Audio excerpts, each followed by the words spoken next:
This is Janus Dispatch, Architecture over Narrative. Today's topic: the separation of state and compute. The charge arrives on schedule. Publish anything arguing that the XRP Ledger matters, and within hours, a reply lands. It is a ghost chain, ossified and frozen, therefore dead. The critique reads rigidity as a verdict. It is the most misread property in the asset class. Here is what the verdict steps over. On the 30th of June, 2025, the XRPL EVM Sidechain went live on mainnet, bridged to the main ledger through Axelar, running Ethereum smart contracts with XRP as its gas token. Programmability did not land on the base layer. It landed next to it, by design. The people who call the ledger frozen are describing the foundation and ignoring the building that already sits on top of it. That gap between what the base does and what the layers above it do is not an accident of an old chain that forgot to upgrade. It is an architecture. Once you see it, the ossification attack inverts. The thing they call a tombstone is the load-bearing wall. The dumb network. Start with the assumption the attack smuggles in. Ethereum and Solana fuse two functions on a single layer: settlement, which is the transfer of ownership, and computation, which is the logic that decides what happens next. One ledger does both. The appeal is obvious. The cost is structural. Make a base layer fast and expressive enough to run arbitrary logic, and you have made it complex enough to attack and volatile enough to fork. A settlement layer has the opposite job. It is the place where a transfer becomes final, and where finality has to survive contact with adversaries who would profit from reversing it. For that role, two properties that sound like insults are actually the specification. The base must be dumb, so its surface offers nothing to exploit. It must be slow to change, so that what cleared today still means the same thing in a decade. Precisely because of those two, it can be strong. This is where the ledger's amendment process stops looking like paralysis. A rule change needs more than 80% validator support, sustained for 2 weeks, before it becomes permanent. That threshold is not a bug report waiting to be fixed. It is a guarantee that the foundation has the same shape tomorrow as it does today, which is the precondition a central bank requires before it will build anything on a rail it does not own. The corrective to the attack is therefore not to deny the ledger is rigid. It is to refuse the premise that rigidity is a defect. Speed at the settlement layer is a bug. Turing-complete programmability at the base is an attack vector. The distinction the critics miss is between bounded and unbounded computation. The ledger permits only hard-bounded native primitives that can never store consensus or run forever. The on-chain exchange, the automated market maker, escrow, issued tokens, and the deliberately constrained hooks model. What it refuses at the base is the unbounded, arbitrary computation that defines the EVM and Solana. That heavier logic is pushed to a separate layer entirely. Saying the ledger has no smart contracts is simply wrong. The accurate and stronger reading is that unbounded compute is held off the consensus base on purpose.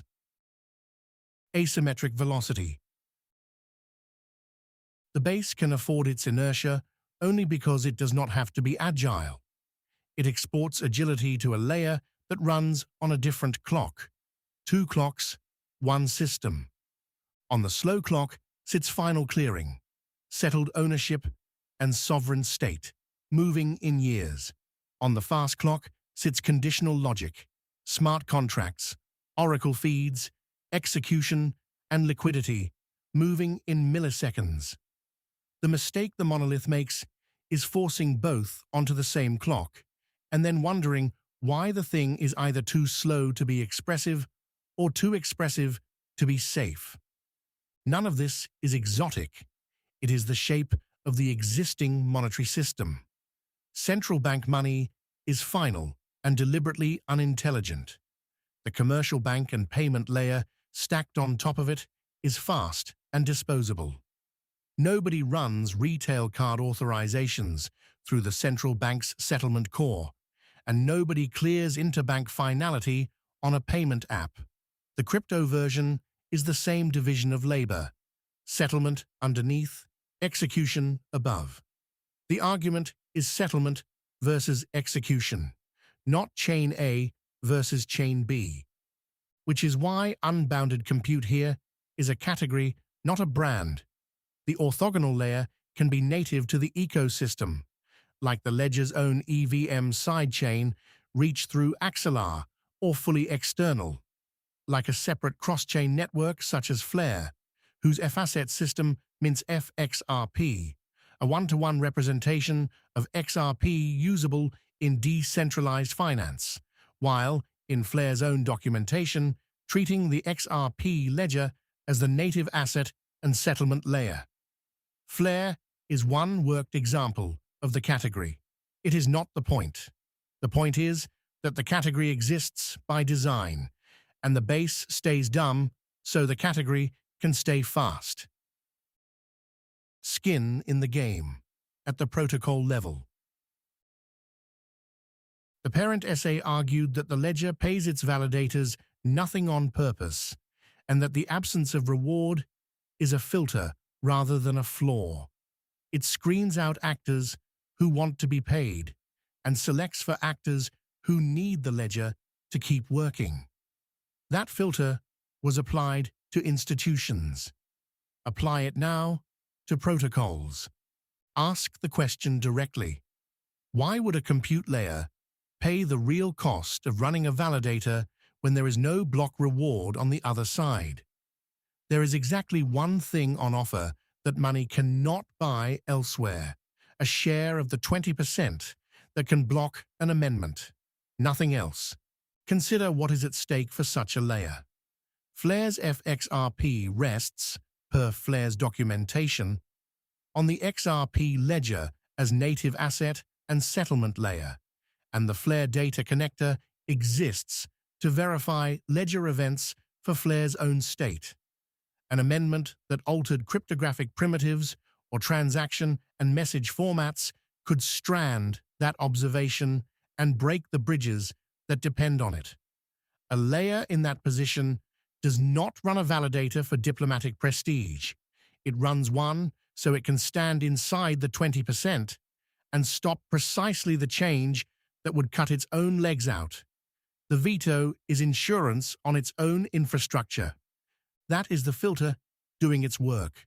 No reward means no speculators bother. What remains are actors whose own systems collapse if the base moves wrong, which is exactly who you want holding a blocking stake. Skin in the game is not a slogan here. It is the entry condition. The ticket is not the balance sheet. There is an obvious wrong answer, and it has to be killed before it spreads. The wrong answer says, show your XRP reserve, and your stake buys you a vote. That is proof of stake wearing a different hat, and it dies twice over. It dies once as plutocracy. If the veto is priced in tokens, the veto is for sale, and a single large holder buys 5 seats and then the room. It dies again as a sovereignty conflict. No Western central bank is going to park billions of dollars of volatile retail XRP on its balance sheet in order to earn standing on a ledger. It will walk to a permissioned venue like Canton instead. The architectural achievement of the ledger is that it decouples capital from governance. Recoupling them through a stake requirement throws that achievement away. The right filter measures something money cannot fake: verifiable operational exposure or systemic fall height. The question is not how much you hold. It is how much of your own infrastructure collapses if this system breaks. The closest institutional analog is the Security Council. The Permanent Five did not purchase their veto. They received it because the post-war order could not have held without their mass, and a veto that ignored them would have been ignored in turn. Standing followed exposure, not the other way around. This is also where the most popular adoption story quietly fails. An exchange-traded fund that only holds XRP carries zero fall height. The risk sits with the buyer, ring-fenced in the fund. The issuer is a supermarket collecting a management fee, and the vehicle is pure pass-through. Nothing of the network depends on its survival. Holding is not adoption, and adoption is not a seat. The real measure of institutional commitment is not assets parked in a wrapper. It is the count of institutions willing to run a validator, which today is close to zero.